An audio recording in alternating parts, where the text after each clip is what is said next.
नोखा थाना क्षेत्र के बाजार समिति के पास एक हिरण को कुत्तों से बचा करके स्थानीय लोगों द्वारा वन विभाग को सौंपा गया।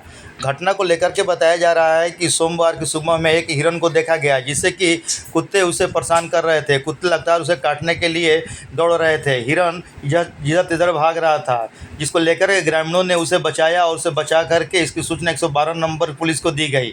112 नंबर की पुलिस द्वारा पहुंच करके इसकी सूचना डीएफओ और स्थानीय अधिकारियों को दी गई, जहां कि नोखा के अंचलाधिकारी मधुसूदन चौरसिया दो की पहल पर उसे वन विभाग की गाड़ी आई और उसे सोमवार के 11 बजे उसे लेते गई। ग्रामीणों की पहल पर कुत्तों से बचा करके हिरण को वन विभाग को सोमवार के 11 बजे सौंपा गया।